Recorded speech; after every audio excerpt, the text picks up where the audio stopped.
Kia ora and welcome to the Homestead Podcast, bringing together New Zealand's homesteaders, growers and drovers. We're your hosts, Chanelle O'Sullivan and Gillian Swinton. And while we're based in Central Otago, we wanted to connect with more like-minded people across the country, and we thought we'd bring you along with us. In today's episode, we're chatting with each other. We have prepared some questions to ask each other, and it's our opportunity to get to know your hosts for the podcast. We do not know either of these questions that we are going to ask, so it should be interesting to kick it off. I am going to let you go first today because I'm being a good host. Oh, okay. Yeah. All right.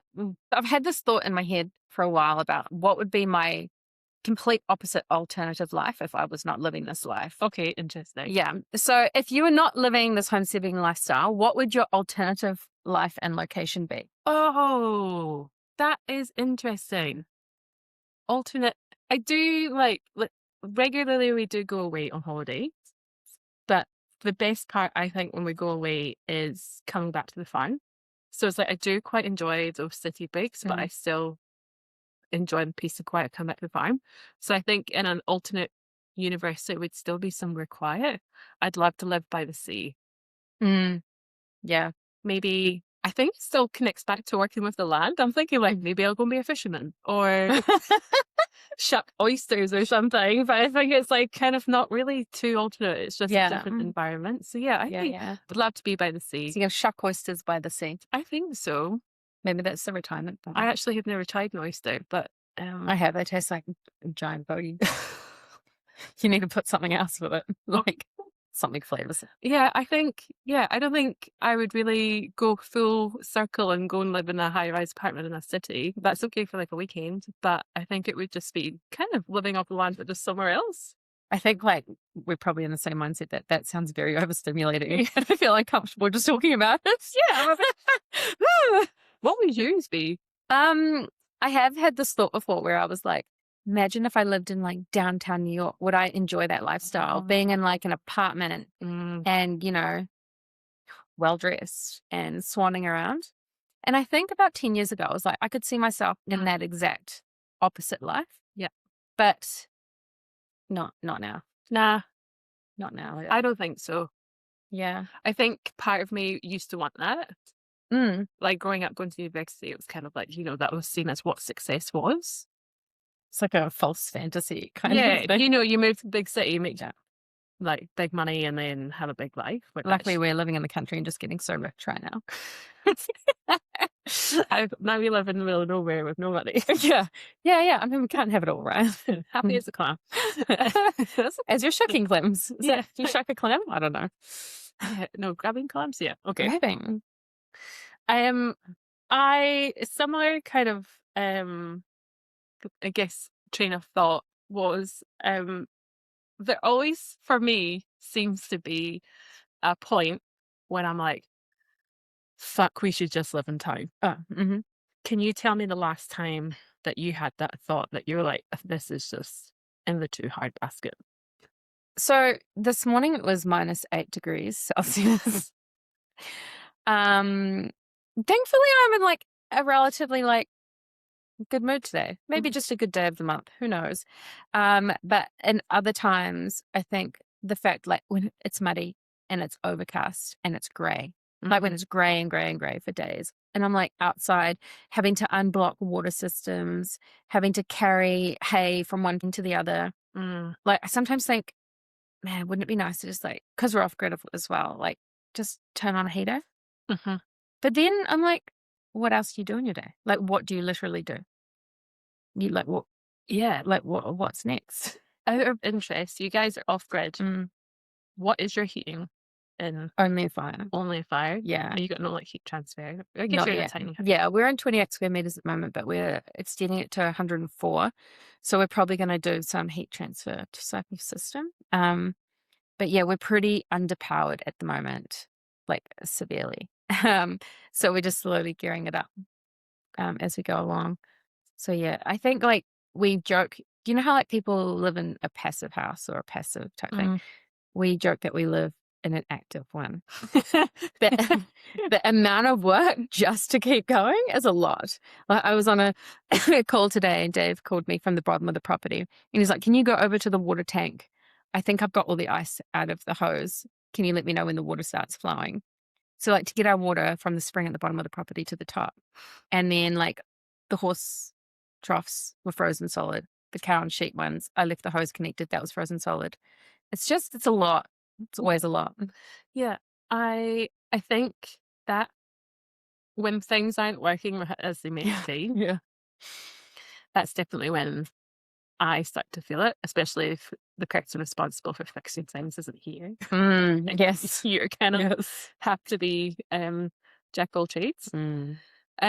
But you're right. I spent 4 weeks last year at home and I didn't know what to do. Like I woke up in the morning, I didn't have anywhere to be. I didn't have any responsibilities and it was a bit unsettling not having that routine. So yeah. Yeah, I feel like if I lived in town, I'd be like, let's go to brunch. Let's go to the beach. Let's hang out with friends. I don't know. So you think that we would be like, what, more social?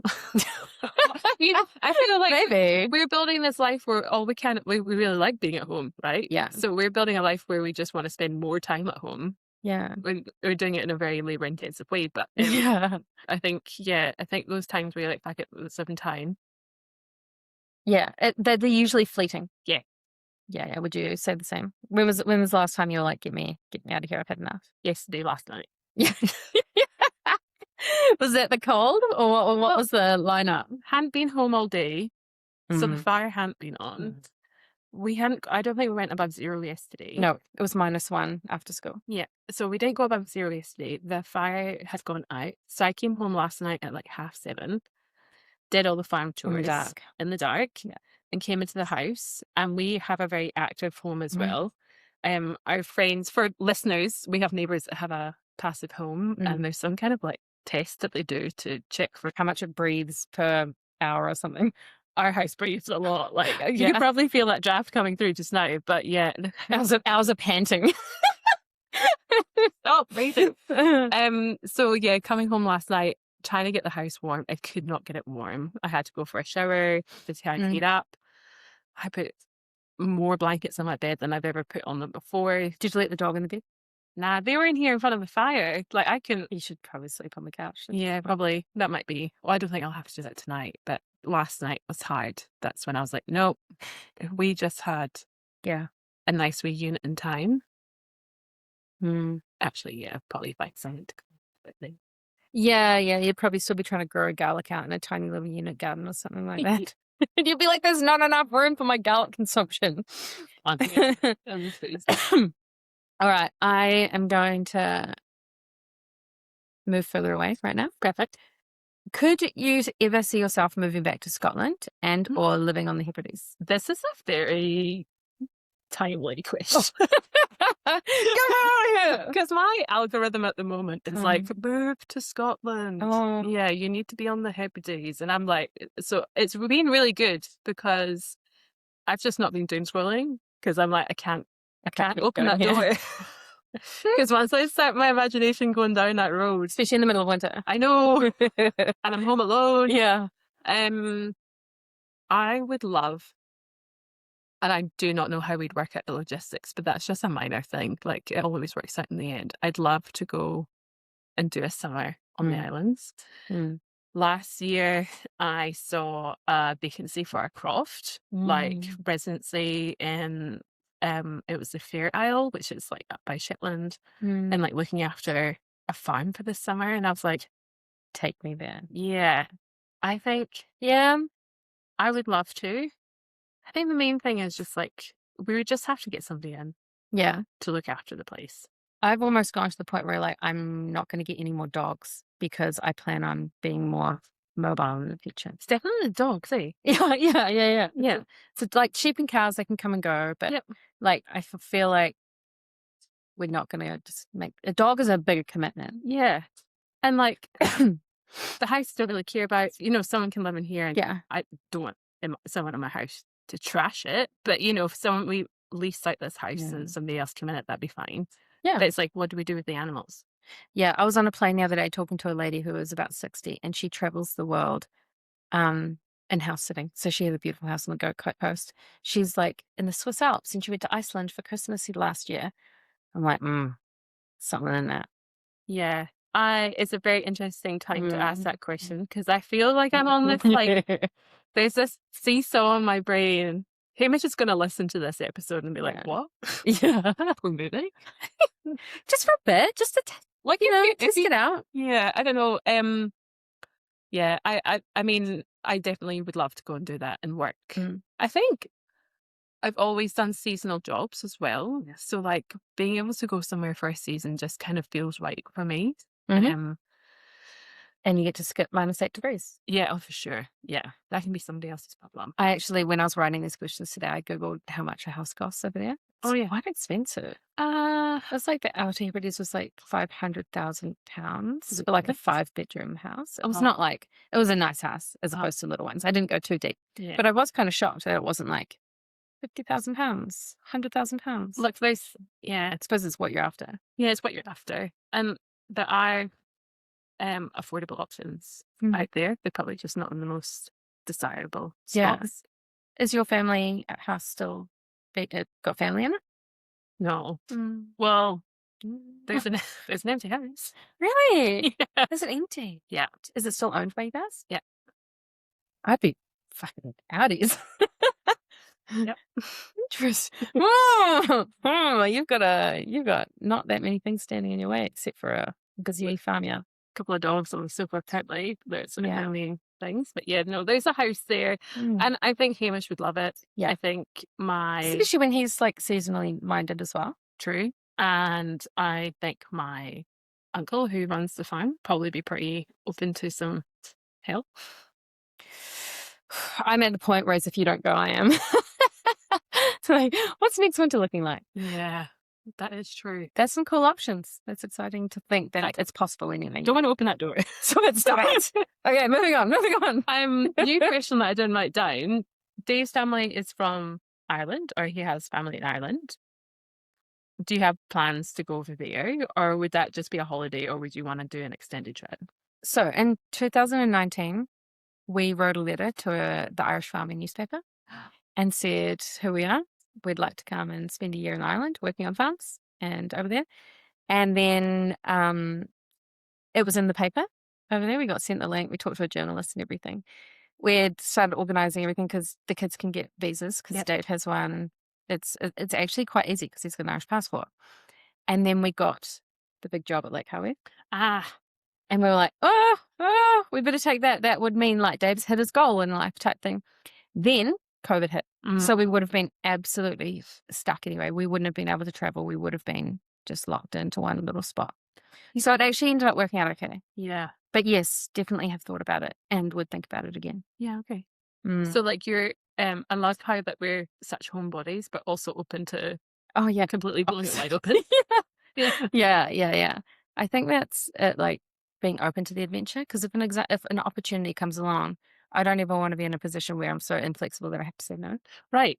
I 100% get that. And I feel that applies to, I don't know, you'll probably get this as well, that people are like, what the heck are you guys up to on your property? We're like, oh, why wouldn't we be up to this stuff on our property? Yeah. We own it. We can do whatever we want. Why not like go nuts and try weird projects? Yeah, totally. And I think like you and Hamish and me and Dave, we could work anywhere doing anything. Yeah, just because of our random array of collected skills over the past 20 years. Yeah, okay, let's go down that road. Yeah. Tell me your squiggly line CV path then. Like, what is the CV of a homesteading student? Wow, it's as random as the property, actually.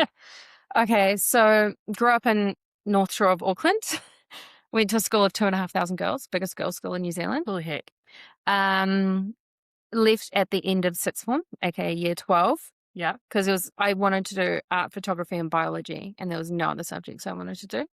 So I left and went and studied agriculture. Yep. So from biggest girls' school in New Zealand to an agricultural course. I'm pretty sure I was probably like the only one. From there, went to work on a high country. Oh, no, I actually worked at a horse stud farm in Cambridge for 6 months after that. Hated it. Awful fucking animals. Like, I like horses, but we were we were getting 120 thoroughbred weanlings ready for the crackers yearling sale. Awful. Gapped it out of there, moved back to Auckland for 7 months. Worked at a pet shop. Oh. And a doctor's clinic simultaneously. Right. I know, this is random, right? And I wanted to move to the South Island, always have. I wanted to move to Central Otago since I was a kid. And I was with a boy there, and I wanted to not be with him, and my cowardly way was to just move. Understand. Yes. Yeah. Yes, I was probably just 19. Moved to a high country station on the lake, on the shore of Lake Pukaki. Worked there for no information, just ended up at the station. Turns out it didn't have a fantastic reputation, and broke my arm 3 months in tailing. Oh, yeah. Had already met Dave in month 1 at the Mackenzie Young Farmers. Right. As you do. He thought I was a lost tourist. I was in black jeans and hoodie, and everyone else is tweed. And then he stared at me for the whole next 2 hours, which was really creepy. Yeah. And then somehow I got my number off the back of that. The next day I called him and I'm like, how do I get the 3-point linkage on the mower onto this tractor? Back when there was no video call help. Yes. And then so ended up dairy farming for a couple of years, which is the whole reason I left the North Island, because I did not want to go dairy farming. Yeah, funny how that drags you back in. It does. Trade. Yeah. Yep. So I ended up dairy farming for 2 years in Fairlie, which was I didn't mind dairy farming. I wasn't so good with the unsociable hours as a 19, 20-year-old type thing. Especially when my husband or boyfriend at the time was a sheep and beef farmer who was off on the weekends, Yeah. So did that for a while. I got engaged on my 21st birthday. I did not know this. I ended up going vet nursing. Got married at 22. While I was vet nursing and had studied, I then got pregnant with Izzy at 23. Mm-hmm. And left vet nursing. We moved back to Timaru to work on a farm, and I then, about 6 months after having Izzy, stumbled upon a lady who had started a page called Farming Mums NZ. And it had about 300 followers, and she was looking for someone to take it on because her daughter wasn't well. So I took on Farming Mums NZ, turned it into a group, which has 19,800 and something people now. Incredible. Ran that for years very actively, too actively, took over my entire life. That ended up in a lot of speaking different things, leadership courses, Calibre leadership program. And 2016 that was, worked with the New Zealand Land Care Trust, worked in media and marketing. Somehow I keep coming back to media and marketing, even though I never meant to. It just keeps happening. Mm-hmm. Because you went back to vet nursing again. I did. Like swear. I started a company making mead commercially, so sparkling honey mead. And while I was doing that, it was very much like a one-man band. So I started vet nursing again in Wanaka, literally just to meet people. Mm-hmm. I said I would never go back vet nursing because it's not worth even waking up for the wages that you get for it, let alone the travel. Did that for a few years. No, that was probably like a year. Then we moved from Lake Hawea to Glenorchy. Somewhere in there, I started my own business called Harvested. No, that was when I moved here. There's a missing piece in my life, but that's fine. Yeah. I did something. Yeah. Probably multiple things. I think this is really, I think, key to finding homesteading is that I think we're able to apply all our, I want to say scatterbrain, but we've got 1,000 interests. Yes. Yeah. And I think with farming, people think it's quite, straight up and down, whereas homesteading is such a wide umbrella. Yeah, farming's only a wee piece of it. Yeah, it's just one cog in the wheel, right?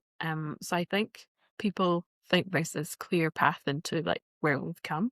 Yeah. I think it's good to remind ourselves that squiggly line is actually really helpful for absolutely picking up skills. And I find that in roles now, I'm a co-founder of a business called Ground Shift and Breaking Ground.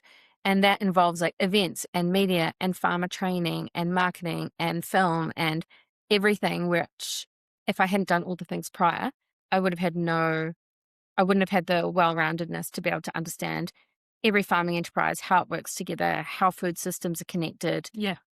running the underground event, like that has shown how events work. So yeah, it's all wild and unplanned. And like we were talking earlier, I've done similar to you in that say yes and work out how to do it later. That also does end out in crash and burnout. Yeah. But you have to learn that. Yeah. I realize as I'm going through all this that I only have little pieces of yours as well. So Yeah. tell me what you've been up to. My first ever job at 16 was scooping ice cream in Brazil. Ah, that's one way to get to work at a zoo. How good. And I worked in a wee kiosk there, and then I worked in a pub, came traveling after my degree, came to New Zealand. And I think New Zealand, I had this like cloak of anonymity where nobody knew who I was.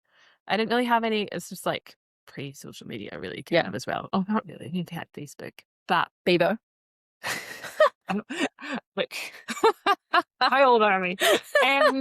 Yeah, and so when I came to New Zealand, I felt a lot more free to try and do random things. And I think when you're a backpacker, those random jobs are actually what people are after, because people only want you for a couple of months.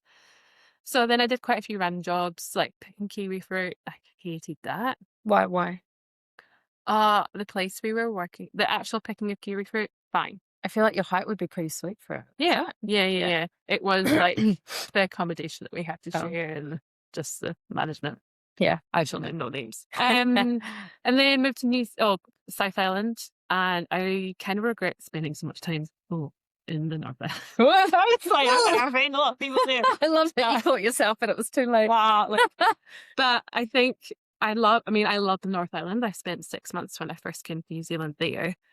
But when I moved to the South Island, I was like, this is why I came to the other side of the planet. You know, as soon as I got like at Kaikoura and like the mountains and the sea and like just the whole thing, I was like, yeah, this is home. I remember driving from the West Coast through to Wanaka. And I remember having this feeling of like, this is exactly where I meant to be. Yeah, it's an amazing drive through there. Yeah, and you know, it's like 21 years old with pretty green. That was like, I'm just going to figure it out, and this is where I need to be.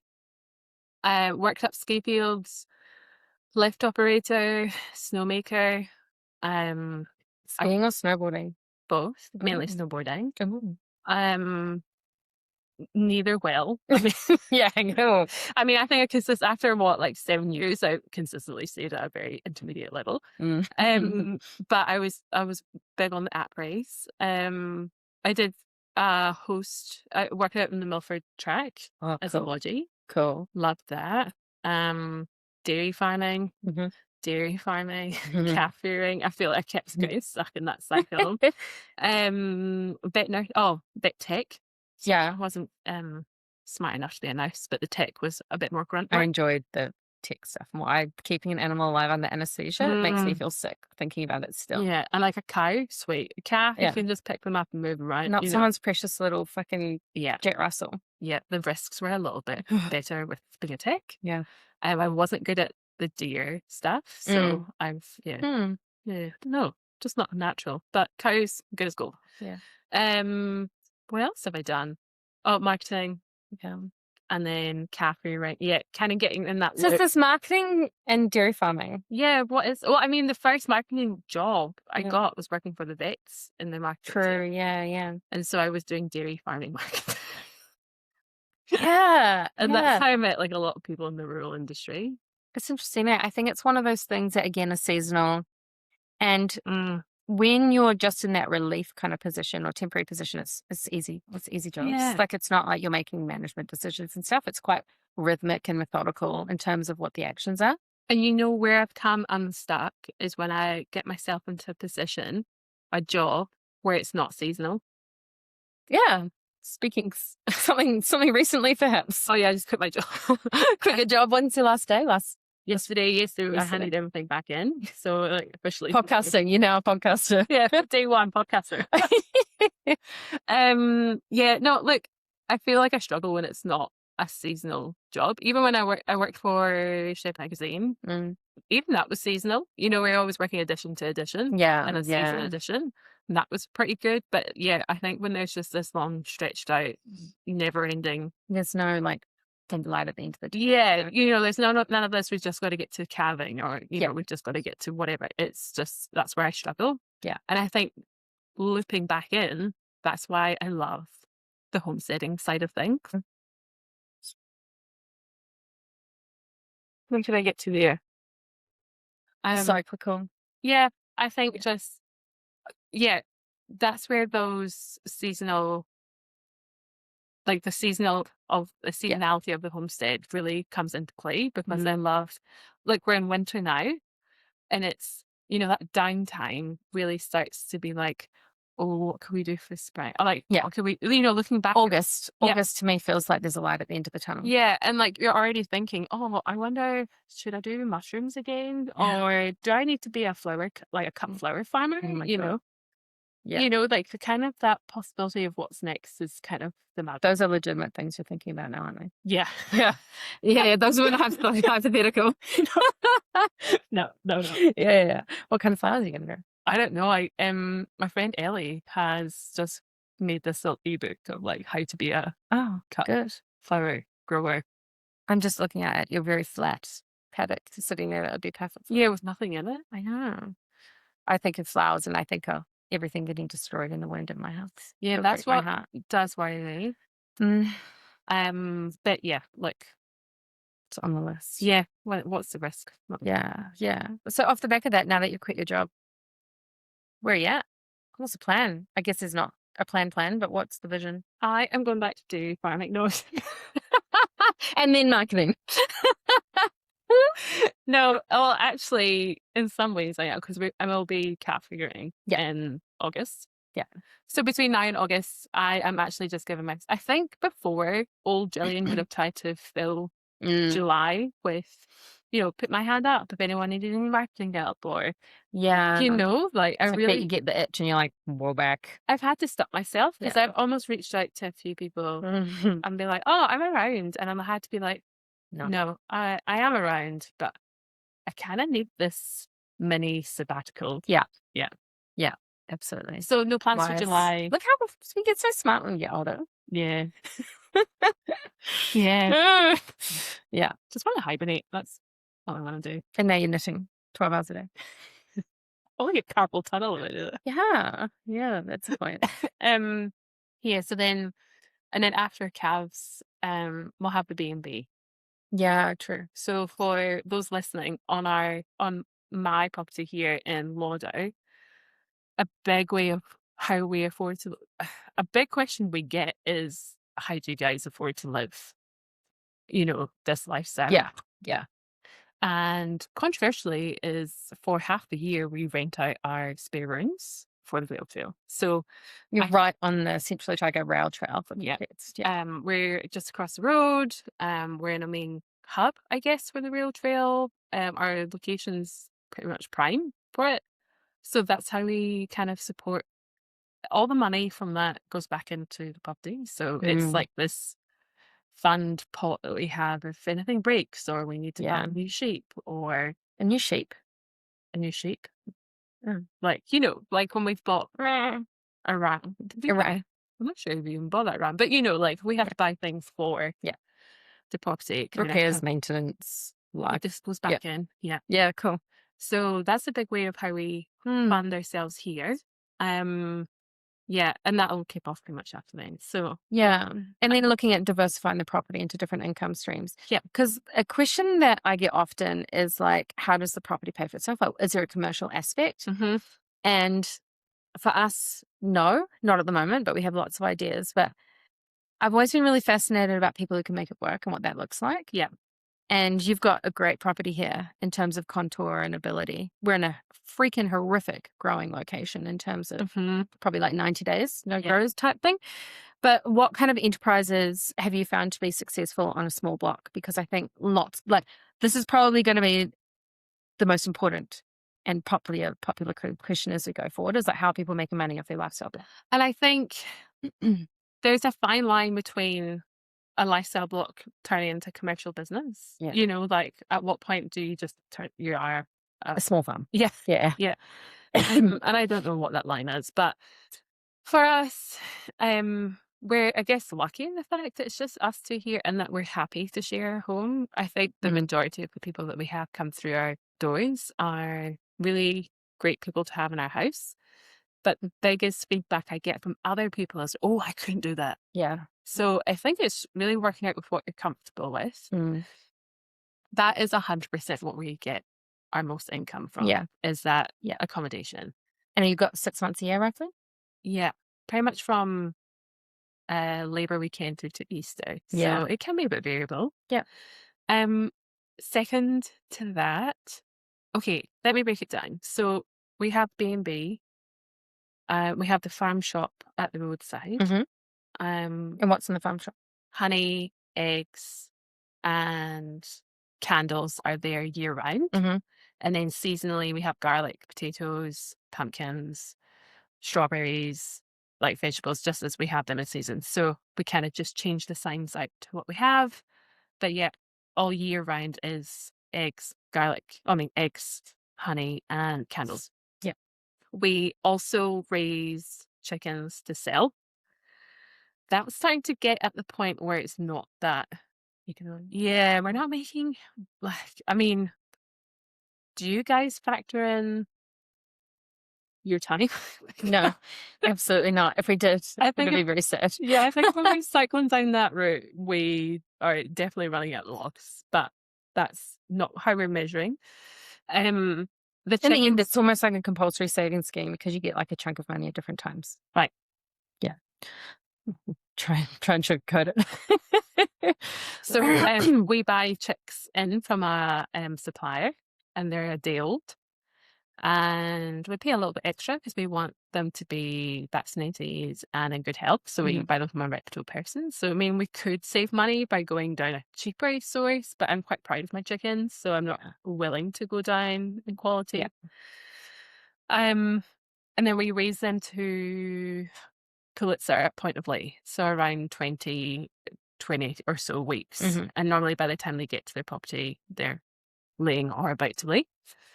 And then we keep our chickens going. I think the eggs, between selling the eggs and selling the chickens, we keep our chickens at net zero. Like, we're not spending any money, but. And you also get chickens to eat and eggs to eat Yeah. off the back of that yourselves. Yeah. Yeah. So I would probably quite comfortably say we're not making any money, but our chickens cost us nothing to run. Yeah. Okay. Or purchase. So I'm pretty happy with that. Yeah. Would you ever try and get your own fertilized egg situation happening? Yeah, well, we did that. Have you seen our motley crew out there? Oh, you've got some Aracanas at the moment. Aracanas, barn builders, and Rhode Island. Did you raise them from eggs? Yeah. Oh, okay. Yes, I do have a little incubator, and we just got a mixed lot off. I do love Aracanas for their little green eggs. Do you want a rooster? I think I have 3 roosters in my house right now. Okay, well, have a think. Do you want a pet rooster? No. Yeah, he's mean. Yeah. Okay, let's go. Other crop that makes us money is garlic. How many cloves do you have in the ground right now? I think there's about 3,000 in there just now. So, that takes a bit of equity to build up that seed base. Yeah, true. My back hurts a little bit thinking about it. Hamish planted it all this year. I don't know. He just didn't ask. I didn't know he was doing it. I was always doing something else. He came back and he's like, oh, garlic's planted. I was like, okay. That's what I like to hear. Perfect. Done. Sweet. Thanks. So yeah, all the garlic's in. So that's 3,000 out there. So we will keep probably half of that as seed, sell the rest. Yeah. And that's quite a good, I don't think it doesn't cost us anything. I'm not really sure I couldn't tell you the numbers of what we make on that, but that's probably one of the most popular crops. From what I've heard, flowers are another one. Yeah. I think anything that's low maintenance and high reward, like garlic, is, and our seed hasn't got rust or it's good. spray It's good stuff. free. It's I think what would be really interesting in the future is for us to do some case studies on crops and returns and financials across a whole lot of different people to help build out a bit of a picture. I reckon It'd be really interesting. It would be, and I think that's the number one. People are like, oh, how can I make a little bit of money? Yeah. from what I've heard, anything that's low Yeah. input, high return, Yeah. that's what you don't want to be working too hard for it, right? Yeah. Because you've got so many other things on your plate. Yeah. And the reality of food bill Yeah. is what is probably saving you Yeah. and showing that return. Like, how many sheep do you go through a year? Well, like, you kill the sheep and then you've got the eggs, you've got the garlic, you've got Yeah. the veggies. It's pretty good. Yeah.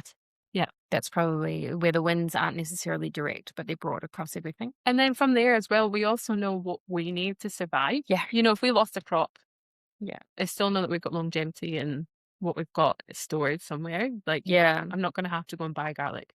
Yeah. Or, you know, even with our sheep, I still think we have enough to keep us going. Yeah. Yeah. So those are what we kind of do here. What you mentioned earlier, you were looking at things to do on your property. I know you've got a lot on your plate just now, but like, what's your dream for the future with running that as a business? Yeah, I think for us, accommodation is one that we've looked at. Yeah. And something that we've run before. So we kind of know that it has a really good earning potential. So that's a possibility. And then in terms of crops, I'm quite interested in what crops you can grow for human health. So, and also looking at what crops grow naturally in Central Otago. So like rose hips and elderflowers, gooseberries, saffron, all those types of things that either grow in the wild or thrive without a whole lot of input, and then working out how you formulate that into something for human health. That's sort of the Chanelle's idea a before. popular. Oh my God, how cute. Yeah, so that was kind of before we moved here. That was how we thought about things, because we worked with a Chinese family that were very much into organic crops and strange species and what that looks like for human health. So that's kind of like, our land is not flat. It's not cultivatable. It's very unique in terms of like, it's got a coal mine on it and unusual contour and a bit of history. But I think climate wise, the wind is horrific. I feel like everything I grow will just be disappointed. We don't really have enough land to make animals economic, but they feed us. Yeah. So we're still kind of working it out a little bit. I think that's a really good reflection into working with your environment rather than against it. I think when we first came to this property, we moved up from Southland to Otago, and we approached this property like a Southland property. Yeah. And like, we're disappointed that we weren't able to do the same thing. Yeah, totally. And I think the switch in looking at your property or your, like, wherever you are, and just kind of embracing what does well there, you're going to have a much better time. Lower your expectations to zero. Yeah. So, you know, you're looking at what plants are surviving around Yeah, the place. like all around us. Yeah, as I say, gooseberries, elderflowers, and hawthorn as well. The berries. I think like herbalists will pay about $150 a kilo of dried hawthorn berries, for example. Seriously? Yeah. So I think that really interests me. I'm of the belief that every ailment in the world has like a natural remedy to it. It's just that they haven't necessarily been found or combined in the right ways, or the indigenous knowledge that we've poo-pooed for science and chemicals has been lost. Yeah. So I think there's a lot in that, and I hope to be in a position one day where I have the time to explore it a bit more deeply. And until then, we'll just look at putting in different rows of different crops at different times to understand what works. Yeah. I mean, at the end of the day, I would kind of love we didn't have to make any money to make this property work. Yeah, absolutely. And I think that's where the magic of having us doing this in town actually would be better, because you're not got that extra pressure of you actually kind of need more money to get this thing run. Yeah, like paying the mortgage is probably no different to paying one in town, but it's the development. Anything on top of that is a lot. Yeah, especially when we started with a 30-acre paddock and nothing else. Yeah. So it does cost a lot, but I guess we're also in an area, I think, that has good property value and growing property value. So I think in that case, we're in a kind of a good space. Yeah, I long reckon. term. We have got so deep down into the weeds, haven't we? I'm going to ask you a question. Okay. Someone just texted me because I'm trying to sell these roosters. Oh. So the guys come to buy 4 Arcanas. Nice. And I'm like, do you want a free rooster? Yeah. And it's just a possibly. Yes. Anyway, okay. Tiny home living. Mm-hmm. You have moved from, I remember watching you on Instagram, and you had this big, gorgeous kitchen that was huge. That was probably, a That's definitely massive. family size kitchen, Yeah.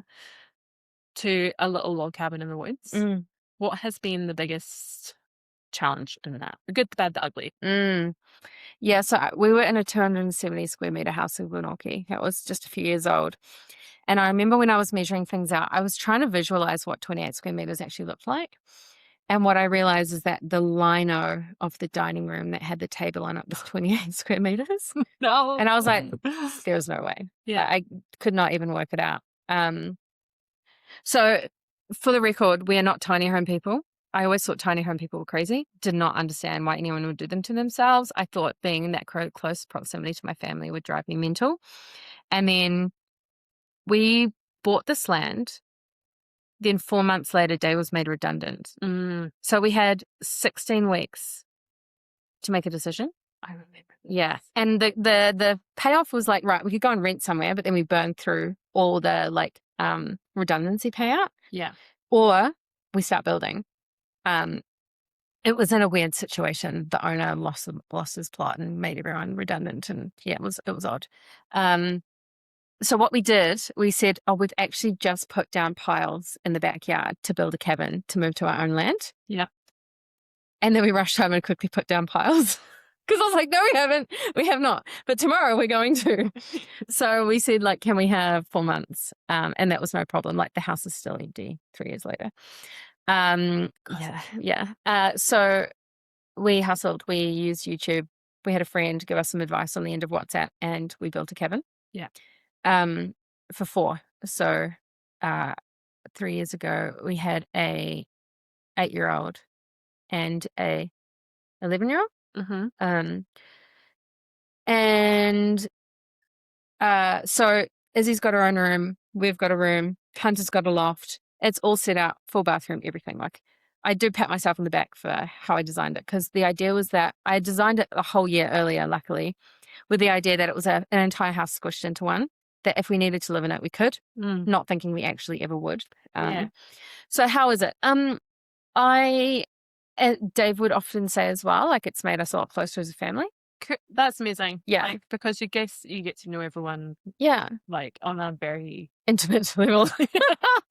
Yeah, definitely. And I think it's going to be weird to go back out where you can't just talk to the next person. Yeah. Because literally if you talk, you can hear everyone. There's no secrets. There is no secrets. We don't even have a door in our room. It took us a long time to get. There's now a latch on the bathroom. It was only there in the last 4 months, I think. Yeah. It's very, it's cool.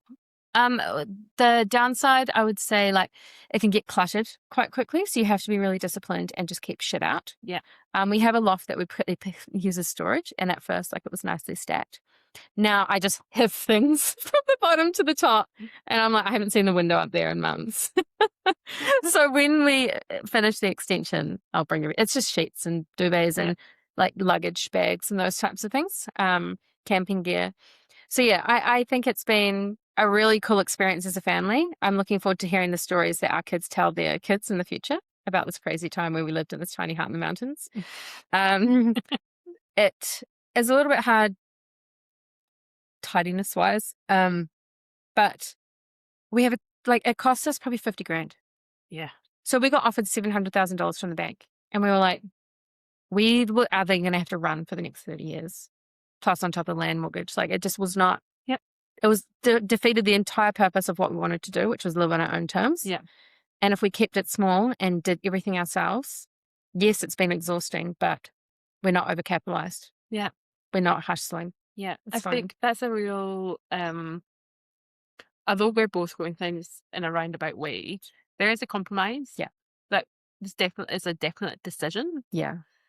Of living in a tiny home for how many years while you get yourself established, choosing not to put that money in your next 13 years into, what that's going to look like. Yeah. And it's going to be a suffer. Yeah. And there'll be people listening like, I can never do that. And there'll be people listening that'll be like, oh, I thought I could never do that. Yeah. Or, we've got people strolling around the house and something. Yeah. Yeah. Yeah. it's definitely not a long term. No. It's like a short term decision Yeah. that while we're able and willing to put up with that, the goal is not to be like that forever, but these kind of like pivotal decisions. Yeah. I think it's so important. It's about making smart decisions early on, not overcapitalizing, not getting yourself into a hole that then all of a sudden one day you have to say, oh, we have to sell everything because it's just too much. Yeah. Or if something happens to one of you and all of a sudden you've got a big mortgage, like I couldn't justify it to myself. And we didn't want to keep living where Dave was working a ridiculous amount of time. So yeah, we've pivoted, but I think it's been really good. Yeah. Well worth it. I would recommend it to anyone who wants to get ahead. Yeah. Like take the time to do it and then you can do whatever you want later. Yeah. So what is your plan? Buy land in the middle of nowhere, build a cheap house, and just figure out as you go? Is that what you're recommending? Yeah. Yeah, our most important thing was to try and buy as much land as possible for as little money as possible. Yeah. So the cost of our 30 acres was the same cost as a small section in Lake Hawea. Yeah. And I was like, well, I don't care about the house. I'll live in a tiny house so long as we have as much land as possible. Yeah. So I guess it's like, what are your values? I've had a lot of conversations on Instagram where either a man or a woman has messaged me saying, my other half, I want to do it, but my other half doesn't. So this is always a really interesting discussion as well. And you're probably on the same page in that you have to be working together towards the same goal because it's a fucking hustle. And if you're not, it's just going to make every task so much harder if you're doing it alone.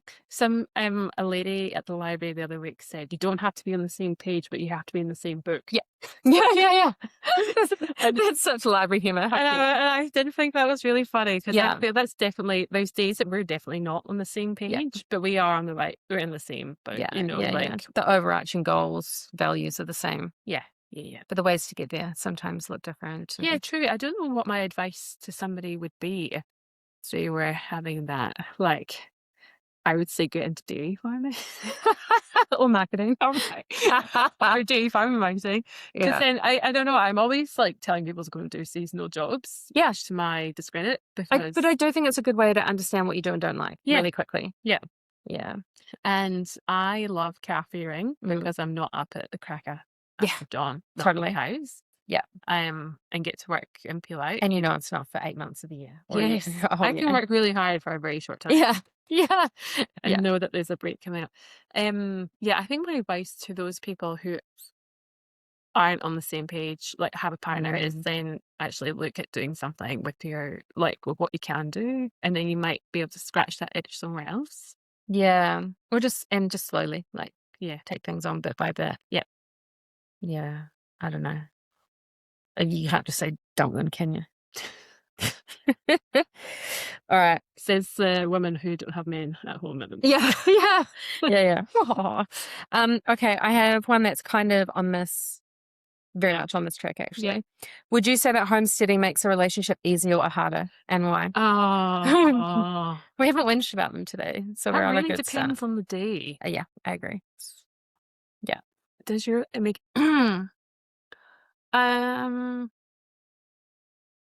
I think if I take a step back, I'd say it definitely makes your relationship stronger. Yeah.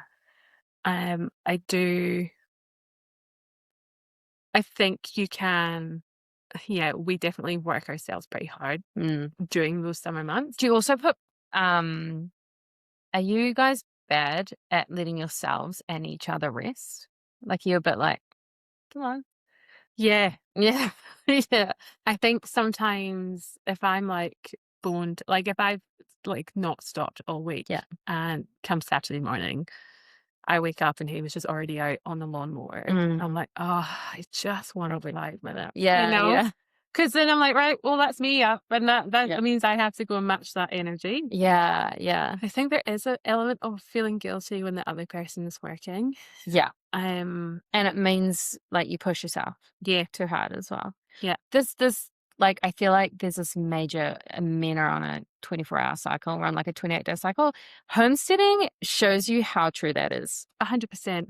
Because like some days I'm like, I can't speak to you, look at you, touch you, want to be anywhere near you. Yeah. And he's just like relatively steady. Yeah. Or he'll just have like an afternoon nap and he's good as gold again. Yeah. Whereas I literally need to sleep for about 12 hours and to feel like a human being. Yeah. You know? I think that's one of the biggest things, is like the mismatch between energy across a month, Yeah. perhaps. Yeah. Mm. I think that a really good way that I think, deal with that mismatch of energy is that we both, well, typically do seasonal work. Yeah. So when one person's busy, the other person isn't. Yeah, yeah, yeah. I've noticed. So we that. kind of Yeah. like lean in and out of those Yeah. really intensive. So like, when Hamish is in a tractor all summer, I'm here. Yeah. Running everything And here. it's summer, so it feels not so bad. Yeah, there's longer days and, there's no like, there's And there's less pressure I think to do things that you tick away, but it's not like we Then have he's this really magic thing of the guests that stay here yeah. give me this perspective of every day somebody comes onto our property for the first time Mm. and they're like, wow, this is amazing. I'm like, it is. We have done pretty well. Yeah, that's interesting. But back to the relationship, I think we do struggle to let each other rest. Yeah. And I think those days when I guess I'm in my follicular phase or, full of energy and Yeah. like ready to go and he's asleep on the sofa, I'm like, Get up. let's go. What are you doing? Yeah, come on, let's go. It's I'm so here. true. And then for the rest of the month, I'm asleep, Yeah, yeah. And so maybe that needs to be a bit more of a conversation. But Mm. I do think that, I think over time, I feel like I'm getting old now. I've kind of stopped caring so much, like if I've got to stop now, I've got to stop. Yeah. They're big days, especially in summer when you're trying to do everything. So you do kind of have to pace yourself. But yeah, that seasonal work where we lean in and out really helps. I think it does. Our relationship is stronger because we have a shared purpose here. Yeah. Like Yeah. every day we get up and decide that this is what we're doing. It is a decision. Yeah. And if, going away and working somewhere else to get some money to come back, it's all part of the goal. Yeah. Yeah. I think just It's like having lives apart and together, and it's always kind of touch points all the time. yeah. How do you manage rest in a tiny house though? Because you can't, I guess there's always someone clomping around in boots outside or. Yeah, pretty much. Yeah. Especially like even in winter and stuff. It's either we don't even have like a comfortable couch. So like, everyone kind of just goes to their beds. Yep. Yeah, we're very much looking forward to being able to spread out a bit because you do just end up getting out of the house. Yeah. Which has been good. Like, you are somewhat forced to spend more time outside. Yeah. But it is a lot at different times. And yeah, there's some mornings like I'll be out and doing things more rarely. And I'm like, what are you doing? And then there's other times where, more times where he's out pinging and doing things. He likes to work at night. So it might be like not till 9. He'll be out there with a head torch and he'll be building or doing something till like 9 o'clock at night. Yeah. To the point where I'm like, can you get inside? Because everyone else is going to get woken up when you come in otherwise. You need a curfew. Yeah, yeah. So it's either he's watching a movie or he's outside building at nights. And that's all we have space for right now. I am really trying to go if it's dark, I'm inside. Yeah. Which has been hard when you're working full time. Yeah. But trying, just to work with that daylight, which is hard in winter. I'm big on that. Don't put me in a heat torch. That just pisses me off. Yeah. I find it really irritating. I think that's when I get in the weeds. Yeah. It's like, because then I'm like, part of me is like, I need to be inside in front of the fire. Yeah. Having a nice cup of tea. Yeah. The fact that we're just like a week past the shortest day is accentuating this. It's really like, it's just so dark and so cold. Yeah. It's pretty grim. Yeah. Yeah. I love, people always like so pretty. I was like, you're more than welcome. Yeah. To come and house sit here. Well, that's the thing, right? Like I grew up in very mild Auckland. And to me, like cold was a few degrees. Yeah. And then I remember moving to Hamilton and I'm like, oh, -2. That's like, I remember messaging my parents and being like, it's so cold. I can see frost.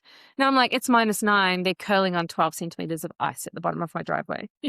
I'm like, there's a whole nother level of cold here. And then someone says, oh, but it's -40 in Canada. I'm like, nope, I can't even think that. Well, like I did snowmaking in Canada and from Scotland and then worked up the mountains at night. Scotland to me sounds like wet and damp. Yeah. And then Canada sounds like cold and dry. So people think, oh, you're tough. I am not. I'm not tough. I came to New Zealand thinking it was going to be eternal sunshine. Yeah.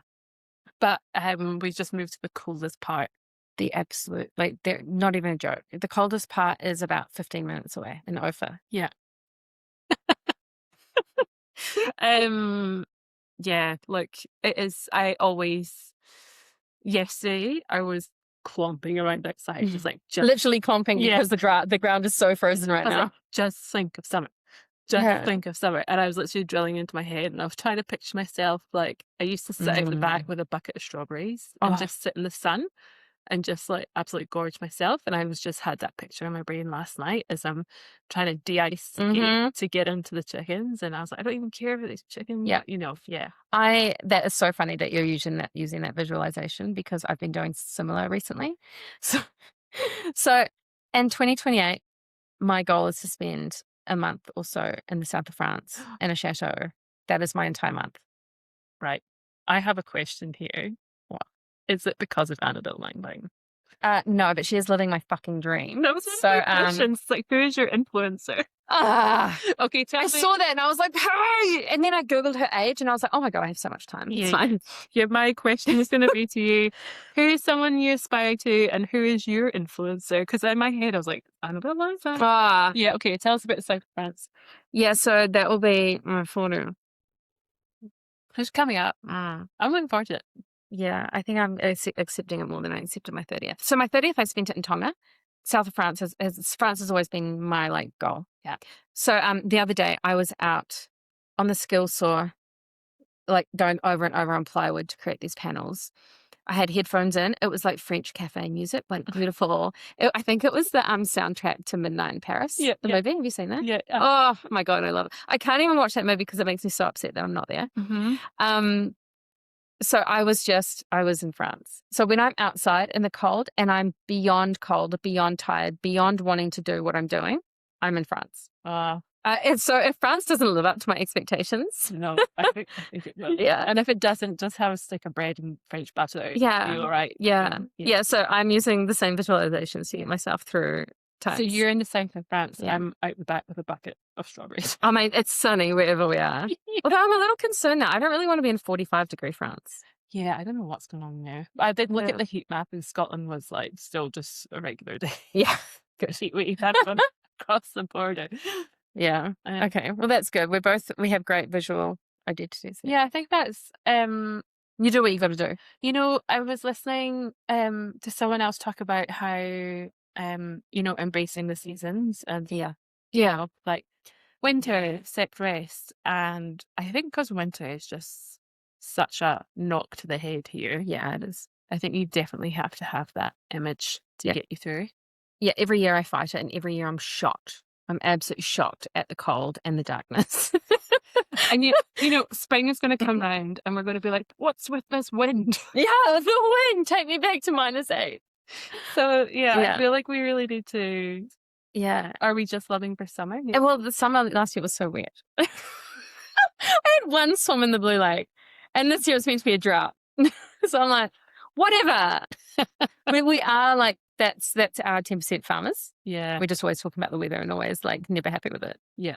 Every now and then the conditions are perfect, but not really feeling. It's funny because I've just finished this job, but on my computer, one of my screens was just the weather.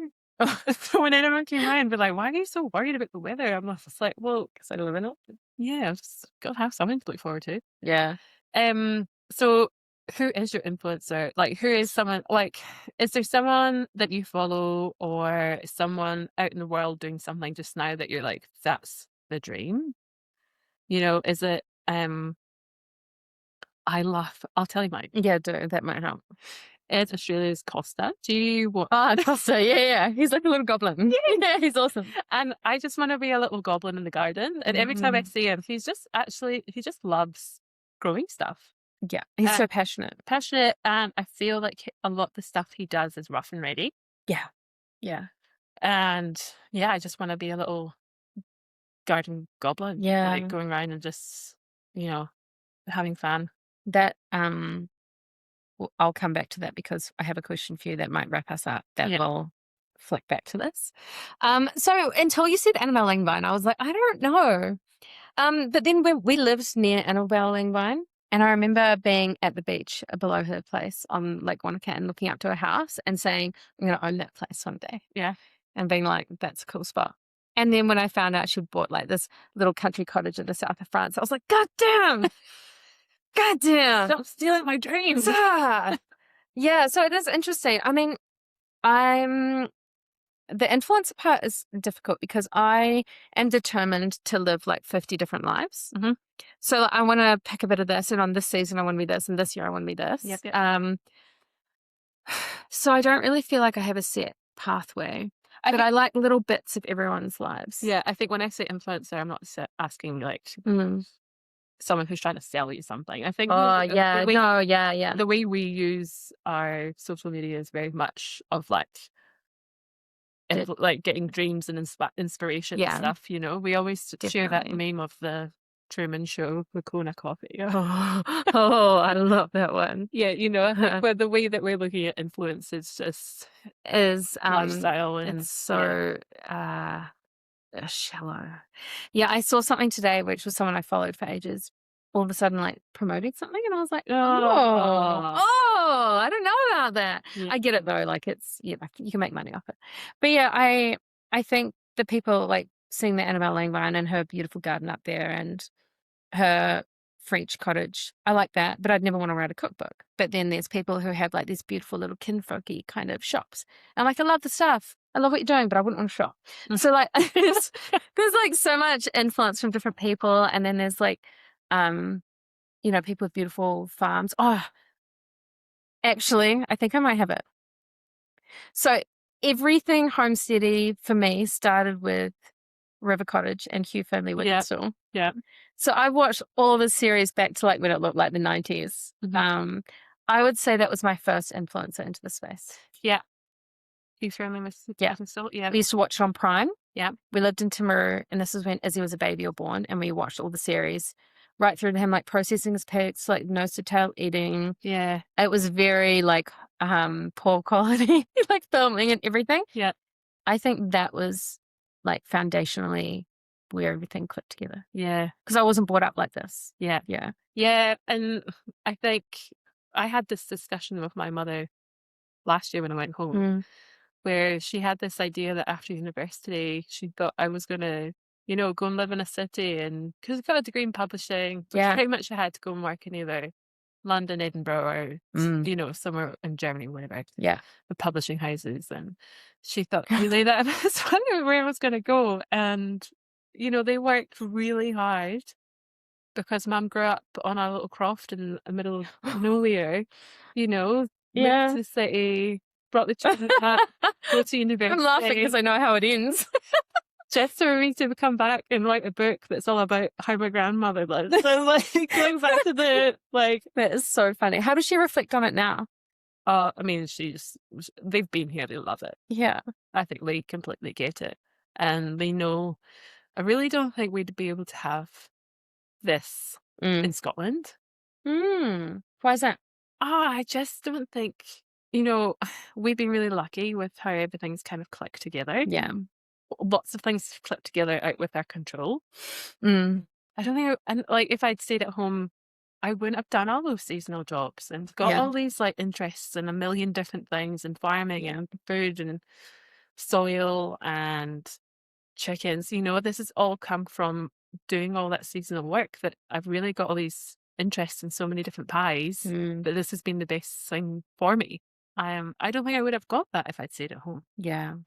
Do you think that I'd spend more time over here? I think if we weren't, you know, 40 hours on a flight. Oh, it's a long time. Yeah. That's right. There'll be rockets soon. 3 hours to New Zealand. It's a marathon, but yeah, I definitely, you know, it's like a sliding doors. You never know what would have happened if I stayed at home, but yeah, they love it here. I think they'd love to stay out here for longer. But then I don't want them to come out here in winter. No.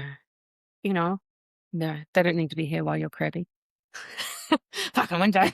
No, but also it's so cold. It's so crap. It's not easy to do things outside and about. And it's not as if we're in Queenstown and this is like Farm Central Otago. Yeah. You know, this is why this area is cheap to live in. Yeah. And that's long, slippery roads to get anywhere. Yeah. You got to be comfortable at home. Yeah, Yeah. definitely. Mhm. All right. I think I've got one last question for you. Please. All right. Paint me Gillian at 50. What does your life look like? Oh, at 50, so we've already done South of France. Yeah. At 50, I love to be retired. Mhm.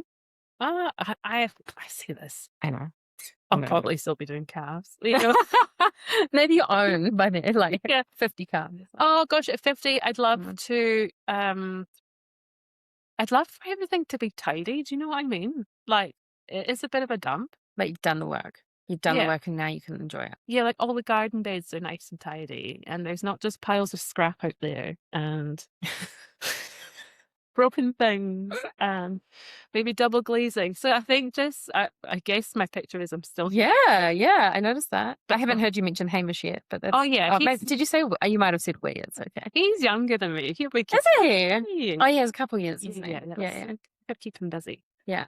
Yeah, no, I think still here, but Mm. everything just a little bit more set up for it to be easier. You know And what I mean? warmer. Yes. I think easier. Because just now I know that this pace, It's not sustainable. I just don't want to be at 50, like carting all that stuff around and going Yeah. out with an axe every morning to like do the water troughs, maybe heated Yeah. water troughs. But also you want to be physically able to, Oh, shit. if you need to. Yeah. Yeah. Yeah, I well, get we're that. working hard on our old lady bodies. Yeah, absolutely. So yeah, still fit and able, but maybe actually just the property a bit more tidy. Yeah. I think that's actually my Yeah. dream. I mean, I could probably do that this month. Because now Well, what's the date? July. You have 30 days. Good luck. By 40. Yeah. No, still here. I think just actually systems more set in place. We've only, in the grand scheme of things, only been here 5.5 years. Yeah. You'll be in full goblin mode by then. Yeah, full goblin. Really hairy. Chin hairs. You know. Yeah, I feel like just more into the rhythms of this place. I'd love to get a few more crops under my belt that we know that work. Well, here. if the world keeps heating, like we'll be growing mangoes, so it's going to be awesome. Like I'd just be happy for lemons, but Lemon, Yeah. feature, or maybe just a slightly less frosts. Yeah. Or just no maybe summer not frosts. like summer. Yeah, we had a frost in like December and January this year. Yeah, there was one year, I don't know what year it was, but there was a frost every month. I was told by the people that we bought the land off, or someone in our community, that you should expect to have a frost. And the first frost of the year could be the 1st of January, the last could be the 31st of December. Yeah. And I was like, over exaggerating. Well, we were Nah. down at Abbey and Dunstan's for New Year's. Yeah. And we had a couple of beers. Yeah. Came back here, and me and Hamish are out in the paddock at 2 a.m, covering our spuds because we got out the car and we're like, it's Yeah. cold. That's like, so peak summer. January. The peakest of the peak of summer. Yeah. Yeah, it's brutal. So yeah, and we did get light frost, but getting out that car, you can just tell you're like, don't like it. Yeah. We're going to have so many people going, why do you live here? What about you at 50? What do you reckon? Do you think you'll finish the build? Oh my God. So is that too cool? On the way here, I yelled out to Dave. There's a local who does like building work. I said, call him. Yeah. He said, what's my budget? I said, you've got $5,000. I'm like, work with him because my work has never been busier. The weekends are snowing. Mm-hmm. This upcoming weekend is snow again. So if that's our only work time, it's not working. So I said, you've got $5,000. Get in touch with him. Get some building done. So yeah, I'm hoping it's going to be done before I'm 50. I'm hoping it's done by Christmas because we have all my family coming down. Okay, so that's a bit more. Yeah. And we're putting windows and stuff in now, windows and doors. Yeah. So like we're getting it closed in. I wanted it closed in before spring before the wind arrives, right? Because everything gets ripped to shreds again. We have to start over. Honestly, the spring winds is like... can't even, I can't even explain. No. It wouldn't do it justice. So for people listening, Chanelle's obviously up in the trees in the pines and gets absolutely blasted. But there's also a local phenomenon, which is is it Matikunui Express? When you can hear the wind coming from the northwest. yeah, coming through the mountains, and it sounds like a train. Yeah. And then you wait for it, then it hits you. Yeah. And Yeah. you are in your house. So the first spring, we arrived here in winter. In spring, there was 183 kilometre an hour gusts. And then in the summer, the peak was 154. And we had just built our own first structure and it survived. But at the time, we didn't know if it would. Yeah. Like the whole thing was going. When there's like high risk things happening, there's like, yeah, things. We've got these poplars around here, and I'm like, I'm just putting on the earmuffs and just pretending it's not happening. You do actually have to cover your ears because it's very overstimulating. And because we live, as you do as well, with trees around you, the trees make it sound even worse than it is. Like it's really, really loud. Yeah. So yeah, at 50, house finished. See, property tidied, fenced, thriving, growing, fertility. There's not a lot of fertility, more species. Probably a couple of beautifully self-contained straw bale or earth buildings that people can hire. And I want to be spending between 4 and 8 weeks every year immersed in a culture and a town in a little village around the world. Because I didn't get to travel before having kids, obviously. I did everything a bit fast. Whereas Dave did. He's 7 years older. He's been to Oktoberfest and done those things. I have zero interest in Oktoberfest, but I do want to travel slowly around the world. Yeah. Yeah. I love the, like, so when I went back to Scotland last year, just that 4 weeks of, it was a good time frame, but less, there was no fast itinerary. Yeah. It was a very cruisy trip back. That got me into thinking, like, I'd love to do that in other pockets. Yeah. You know, like go up to, Norway or everything for 4 weeks and just chill out. Like have a little house in a village, go to the same cafe every day, talk to the neighbors, like listen to the language, embrace the culture. I don't want to like zoom through places. Yeah. I think that's a reflection of how we live here, right? Yeah. We might be zooming around trying to get stuff done. Yeah. But we're very much, maybe this is where we need to look into like house swaps. Yes. Well, this conversation I had this week was so good. And that's it, a couple of weeks at a time, different places around the world, travel slowly, embrace the culture. So that's how I want to incorporate like adventure and travel into my life. Because I do like love a bit of adrenaline and a bit of adventure. So I think that's kind of where the balance looks. Often like we used to think we wanted a farm, like a farm. And these days we don't. No, we're beyond that. We realize that it's high cost, physically, mentally, emotionally, high stress, borderline returns, and we would kind of be stuck there, Yeah. My revelation is my goal is just to not work. Yeah. I'm kind of like I want to work on passion projects, but I don't want to work because I have to work. Yeah. Which is probably like I like it for the mental stimulation, but I don't want to have to work. I want to work. I've actually gone back into thinking like my 20-year-old self. I very much at that time was like, oh, I'm interested in that, so I'll go and get a job in it. Yeah. And like just now I'm like, oh, I'm interested in that, so I wonder if I go and do a season doing that. Yeah. And learn, work on that kind of farm or that kind of business and kind of learn those skills by doing. Yeah. That's kind of how I'm kind of trying to map out I like that. Yeah. It's a good way to do things. I mean, it's not consistent income, but meh. You'll be rich and paid off with no mortgage by then. I just want all the skills as to why. Yes, I'm very much the same. I want to learn all the things, except for fucking knitting. You can have the knitting. The knitting is something I don't have brain capacity for at this point, because I want it to be natural and automatic, and I don't have to think because the days are too thinky at the moment. But I do need better hobbies than doom scrolling. Yeah, okay. So I need something less brain. We need to maybe like I just need a sticker book. A sticker book. A Disney princess sticker book. Make it funny or something. I don't really like the idea. Oh, see, this is bad. To me, I'm like, I don't like the idea of a coloring book, right? Because I feel like it's very unproductive. I'm not achieving anything. Isn't that bad? I'm still trying to achieve something in my downtime. Well, when you say that there, I was like, oh, I don't want to do it because I'll never complete it. Oh, yeah. And No, I'm like, oh, I I'm don't probably make the it. same. So maybe I'm a completer. Like I need to be able to finish them. Yeah, and at least knitting, you have an item at the end. A book, I just have something else to light the fire with. Yeah, I don't know. I do need to embrace a few more hobbies, perhaps. Yeah. I have candle wax sitting there from Hamish, like 3 kilos of it or something. It's been sitting there for almost a year, and I was in such a rush to get it. He still hasn't done anything with it. Every week, Hunter's like, "When are we going to make the candles?" And I'm like, "Well, when you're not on the computer, when I'm not on the computer, when I'm not building, remind me." But I'm going to make those witches candles, hair candles with the melon sticks. Yeah. Dunk them and stuff, and I have some calendula flowers still going in the greenhouse, so I'll put some petals. Maybe I'll do that when it's snowing a weekend. Yeah. Is it meant to snow this weekend? Yeah, it is. Yeah. I was like, cool, building, we'll get those windows and doors. Oh, no, never mind. It's going to be awful. In my head, I'm like, oh, knitting time. Yes. Yes. I actually haven't looked at the weather the last couple of days because I've just been busy, but yeah, that's worrying. Yeah. Yeah, it'll be interesting. I'm going to South Otago tomorrow, so by the time I'm in meetings all day Friday, I probably won't get out of bed and rush on Saturday. Yeah, gosh. That's it. I think this is a good sign for people listening that we don't have it sorted. Oh, no.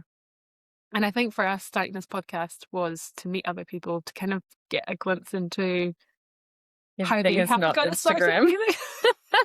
You know, like I think our discussions with people that are coming up are very much like nobody's got it dialed in. Yeah. No one 100% knows, like, hasn't got the right balance, and everyone's going about it a little bit differently. Yeah. But I think that's the magic of it. Like, you And don't we're all have tired. but like a good tired. Yeah, a satisfied tired. Yeah. Like a sit down and like, yeah, I've accomplished something. The best sleep is always after like a firewood day or yes. When your body, when you lay down and you can just feel everything like sink into the bed. I love that feeling. Yeah, the body's too tired to like down. One last question. What's your zombie apocalypse item? Zombie apocalypse item? You've only got one. I'm shortening it down for you. Okay. What am I grabbing? I want to say I'd probably grab a chicken. Mm-hmm. And I say this. But I'll get an egg. Mm-hmm. So probably multiple. Yeah. Yes. I'll have a company. Says the lady with a house chicken. You know, you'll have a pet. Yeah. I'll get something from it. Pet. Eggs. And then hopefully your neighbour's got a rooster. Yeah. That we can keep this thing going. So we'll get Abby to take a rooster. So then there's some collaboration to happen. You know, part of me was like, oh, I'll take the axe. But I was like, I don't want to be dragging that around, you know? Like, mine is the axe. Okay, you bring the axe. I'll bring the chicken. That way I can defend while you protect the chicken. Yeah, and then you got a wee hot water bottle. Yeah, I do love my axe. Like I do love my axe. It has a new handle. It's really nice. It's not just like my do tent. Yeah, I do love my axe. And yeah, I reckon I could swing it good. So you're grabbing your axe? Yeah. I'm grabbing a chicken. Yeah. Completely different concepts, but they both have good justification. Yeah. I mean, if you hit a zombie with an axe, do they die? I don't know. I've never seen a zombie movie. I don't know how this works. I haven't watched any zombie movies to know the logistics of it. Yeah. Okay, maybe we need to research that. Yeah. We're asking this of all of our guests. So you know what? And part of me is like, I should watch a zombie movie, but I don't do horrors. I'm not watching a horror movie, a zombie movie. I don't need that type of cortisol in my life. No. Or dreams or nightmares. No. Yeah. No, it's I've only just recently got streaming, so it's a wind up. Why would we sitting here listen to my audio? Who would your dream guest be in the future? You know, you've got a wide net, you know, dream big. Because you never know. We should use this as a clip in the future to be like, got it. Annabelle. We could do it at her house. I could, oh yeah, yeah. Maybe that's like episode number 100. We're sitting around her kitchen table and doing that. Yeah, I have I'm trying to think like so big that I'm like Prince Charles on regenerative agriculture. But I think we can pare it back. Yeah, and put like a overseas trip in with Yeah. Yep. I So let's do that. I think like how genuine is she in terms of homesteader? I do think she does quite a lot of things, and she makes good food. Incredible So garden. I'm like, yeah, the garden's awesome. Yeah. Yeah. So yeah, I'll go with that one. Yeah. Because otherwise I'll sit here thinking for the next hour. Yeah. Okay, cool. What's yours? Costa? No. Yeah. I don't think so. I think The girl with the pink hair that does stuff with Costa. Have you seen her before? no. They do like a TV show in Australia together. That'd be a fun. We should go visit them and do some. Okay. I'll share it later. Leave that for homework because We'll go to Tassie or something. we are known to change our hair color also. Yes. I really, I'm thinking there's this girl I follow on Instagram, and she is in Alaska, and she's working with her dad, and I'm not sure what tribe he's with, but she's learning about all the generational skills of harvesting like seaweed and seals, and like Cool. when you talked about your 4-week Yeah. block somewhere, Yeah. that's the kind of stuff I'd love to go and see. That would be amazing. You know, she's kind of like learning her native history, and obviously is allowed to harvest all these things. But you know, she's getting it's annoyed me that I can't remember her name, but I will share. And Put it's it in the show notes. Put it in the show notes. We can say that. Yeah, but those kind of people that are doing something completely different, but again on that same path where they're trying to That's cool. reclaim lost skills. There's almost like an indigenous level here where there's people in every country who have knowledge and deep skills and deep history. Yeah. That are quite largely forgotten. And also in the Māori side, there's some beautiful people doing cool things. I think this is a work in progress, business in action conversation. I think this is a good angle. Yeah. I think it's interesting that knowledge is what people are thirsty for. Yeah. And going for just now. You know, it's trying to reclaim all that stuff because it's across every culture. So in New Zealand, if you're listening, we'd like a trip to Alaska. So we should go to Scotland just to do the things and show the. Yeah, we could do an stuff. episode there. Yeah. Sure. Yeah. Maybe like everywhere. Yeah. Yeah. House of Travel. I don't know what the other ones are. Yeah. Yeah. Okay. I think that's an hour and a half. Yeah, we thrashed. I thought it was going to be like, maybe a little shorter than usual. No, that was a joke because we just got yawning. If you have stayed to the end, well done. You have come along on a very windy journey on our conversation, and I would probably say that's probably quite. You now know more about us than most people. Yeah, I feel like I've learned about you as well. Yeah, it's been good. Yeah. So this is it's going to be our first episode. So that you guys get to know us. Get in touch if anything has surprised you. Not if it's offended you. If it's offended you, our email address is no, I won't be facetious. We don't have a complaints department. I'm sorry. But yeah, thank you for joining this far, and we're looking forward to sharing. We've got some incredible guests coming up, and there's been some very good conversations. So if you're looking for some more probably structured conversation, we have that coming up. But thank you for making it this far. Yeah, thank you. And just we're not covered by the Standards Broadcasting Authority. Disclaimer. Yes. Thank you very much. Thank you, guys.